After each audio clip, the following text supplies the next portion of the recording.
Olá, minha gente, aqui é o Everton e está entrando no ar Dicas Terapêuticas. Dica terapêutica dessa quarta-feira, 26 de outubro de 2022. Hoje a dica terapêutica é democracia, falando sobre democracia. Mas antes, para você que não me conhece, eu sou o Everton Cardoso Júnior. Sou um psicoterapeuta transdisciplinar, antropólogo de formação com mestrado em saúde coletiva pelo Instituto de Medicina Social da UERJ.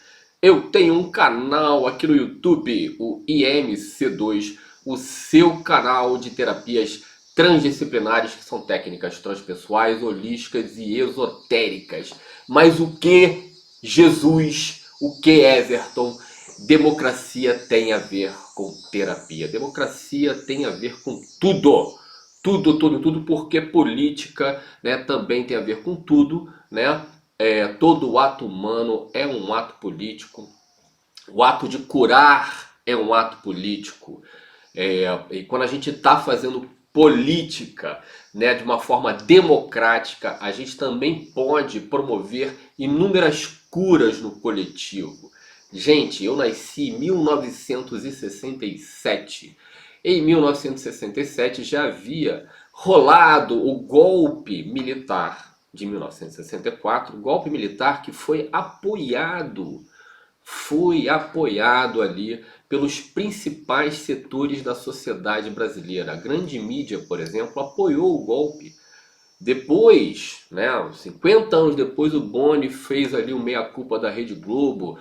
Nós erramos, né, quando fizemos aquele editorial do jornal o Globo em apoio ao golpe militar, né, o golpe militar de 1º de abril. Eles fogem, eles mentem até no dia, gente. Foi 31 de março, não, foi 1º de abril, dia da mentira.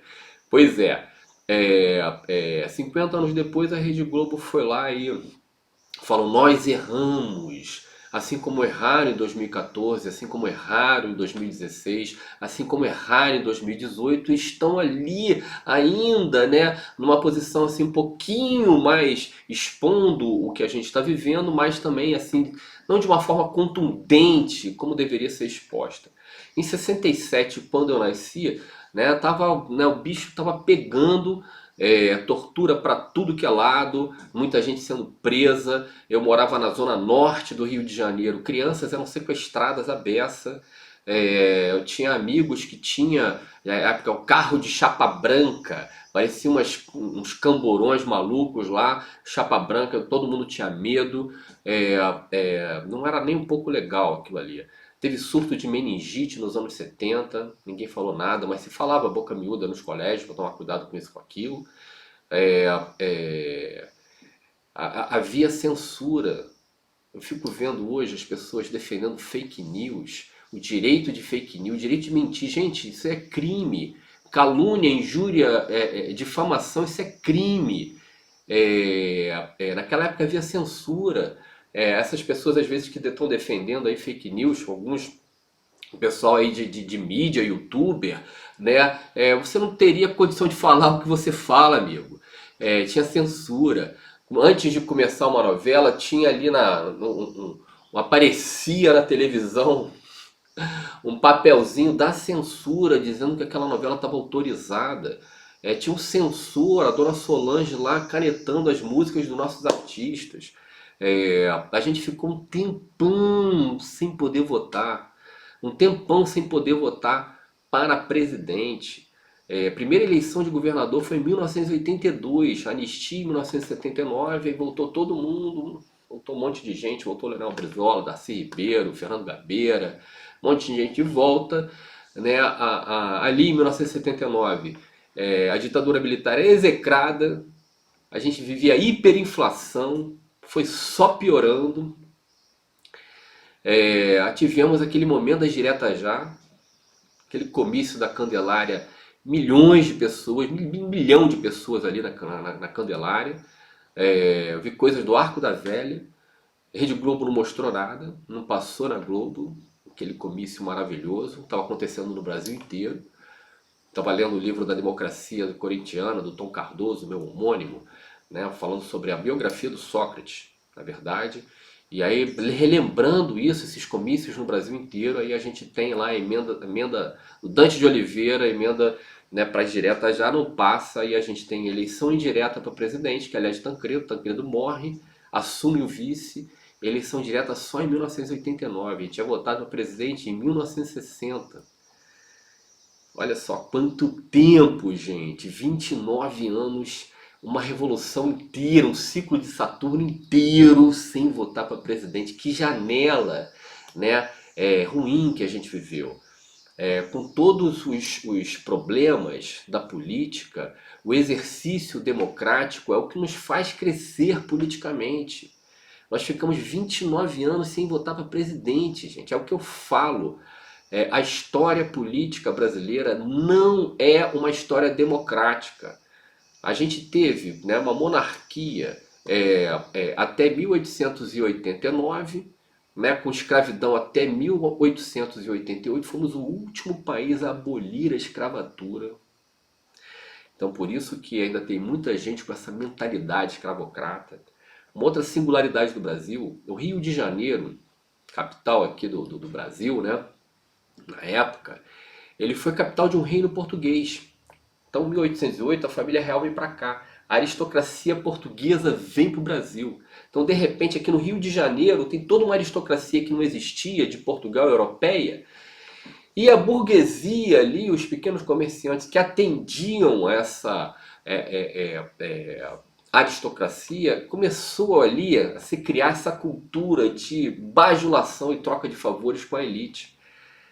Darwin, quando passa aqui pelo Brasil, vai pelo Rio de Janeiro, vai embora feliz da vida, porque não aguentava ver os pequenos comerciantes torturando seus escravos.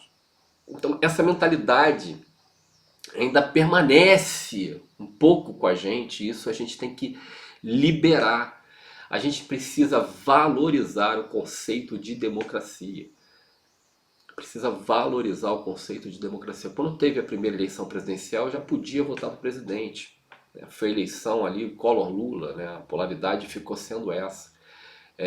Quando o Collor tem o impeachment, em 1992, teve uma voz contrária ao impeachment do Collor. Por incrível que pareça, essa voz veio de Leonel Brizola, brilhante Leonel Brizola. Brizola foi contra, o Collor era um fascínora, né? Óbvio. Mas ele dizia que era ruim que tivesse o impeachment dele, deixa ele chegar no final do governo ali, vamos eleger outra pessoa. Né? Aí faz o que tiver que fazer com ele, prende ele, seja o que for. Ruim, depois de 29 anos sem votar para presidente, o primeiro presidente que a gente elege sai no impeachment. Foi o único que teve essa visão. Aconteceu o impeachment, aí a gente tem uma outra fase. O único momento que eu realmente vi a direita fazer alguma coisa pelo Brasil, uma direita, né, capitaneada por Fernando Henrique Cardoso, que pelo menos, né, como sociólogo, tinha uma compreensão um pouquinho mais ampliada do que a nossa direita, né, tradicional. E criou o Plano Real, que foi importante para os mais pobres. Porque quando a gente tinha inflação, imagina assim, o dinheiro, 40% está desvalorizado em um mês. Imagina isso, gente, você tem 100 conto, ele está valendo 40 reais a menos. Né? Aquele 100 conto você já perdeu 40 reais ali. Do poder de compra daquele dinheiro. Né? A inflação era tão alta que era assim. Então quem não tinha, as contas correntes eram contas remuneradas. Não tinha poupança, mas a própria conta corrente era remunerada para né, não deixar a inflação comer tanto o dinheiro assim. E o pobre que não tinha condição de colocar o seu dinheiro em conta, o dinheiro que ele ganhava ali, nos bicos, nas coisas que ele fazia, que ele não podia botar numa conta corrente, né, esse dinheiro era desvalorizadaço. Então quando entrou o Plano Real foi bom para os pobres. Mas a perspectiva liberal não é boa para os pobres, não é boa para ninguém. Esse neoliberalismo, talvez o liberalismo ali, que tem uma base do socialismo, uma base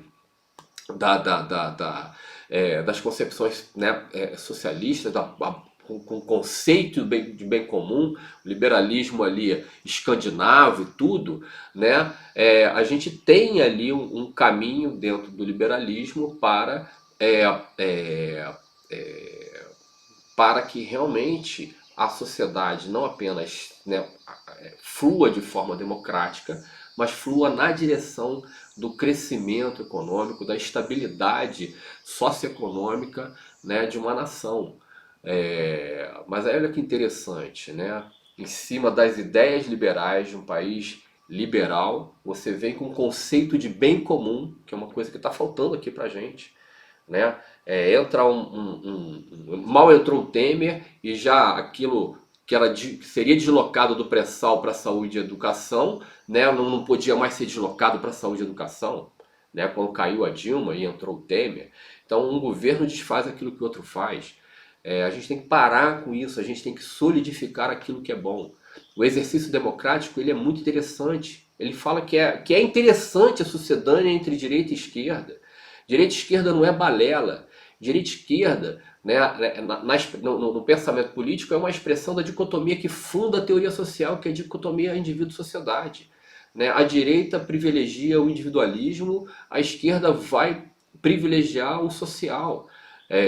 Então é interessante o exercício democrático, é interessante a sucedânea da direita para a esquerda. A direita vai favorecer ali os empreendimentos, a esquerda vai favorecer a coletividade, né? Mas a gente está correndo um risco muito sério. A gente está correndo um risco muito sério nessas eleições no Brasil de vivermos mais uma perda democrática significativa. Já vivemos com o golpe de 2016, né, em cima da Dilma, que foi removida da presidência sem crime de responsabilidade algum. Aí logo depois dela, aí entra o Temer cheio de questões, né, já se vende para o Centrão para conseguir permanecer no poder, para entrar uma outra figura que dizia que nunca se venderia ao Centrão, está ali só governando com base no Centrão, e cometendo inúmeros crimes de responsabilidade, inúmeros, e não é pouco não, porque o presidente não pode se comportar da maneira como essa pessoa se comporta, só isso em si já é, né, questionável, no mínimo, né? Mas, gente, ó, quando a gente estava na véspera da eleição de 2018, eu fui jantar com minha mulher, com meu filho, e dois casais ao lado da gente, bolsonaristas, falando: com Bolsonaro não vai ter esse negócio de sociologia, não. Eu quase chorei, falei: meu Deus, fui formado em ciências sociais. O que ele acha que é sociologia, gente? Eu aprendi com meus professores que uma das definições de sociologia é que sociologia é a ciência das instituições.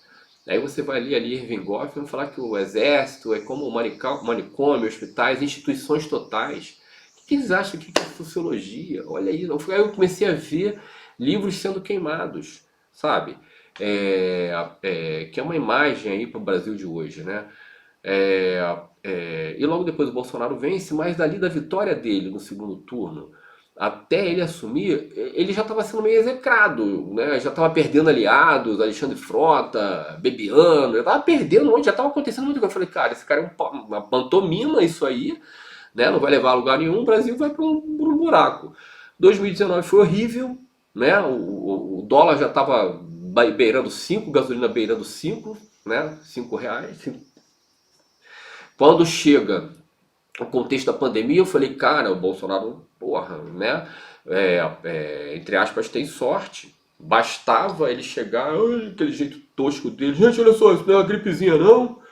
Vamos aí ouvir as recomendações do Mandetta, né? E vamos seguir aí que vamos passar por isso. Se fizesse isso, porra, o pessoal fala que ele era o máximo, né?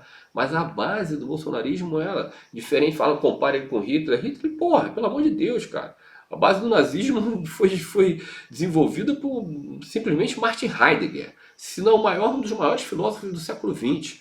Enquanto que a base ideológica do bolsonarismo é Olavo de Carvalho, que é um pseudo-tudo, pseudo-gente, pseudo-astrólogo, pseudo-filósofo, pseudo-cientista político, é um pseudo-tudo essa pessoa, né?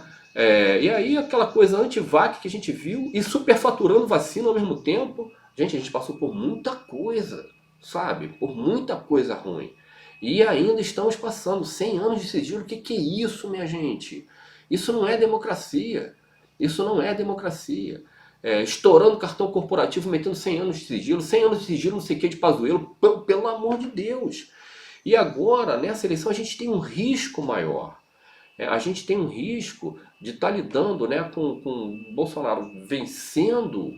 Não vai vencer, mas se ele vencesse, a gente tem um risco realmente dele se colocar, de aparelhar ainda mais o Estado, né, com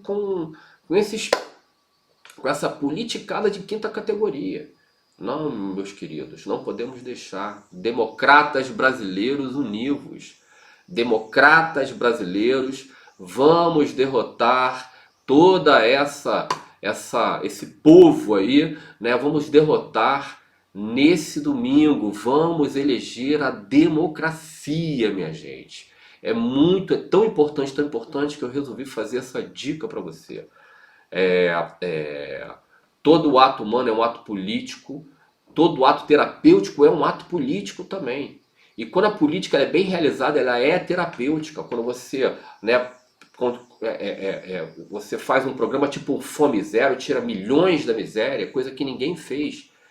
Coisa que ninguém. Isso fez o Lula ser homenageado no mundo inteiro, inclusive pela nossa própria direita. Delfim Neto fala isso. O único que fala sério sobre fome é o Lula, o resto é tudo piada. Então tá na hora da gente fazer valer o nosso voto pela democracia. Esse é o papo dessa nossa quarta-feira, véspera, né, de eleições no Brasil, né? Vamos votar pela democracia. É isso, minha gente.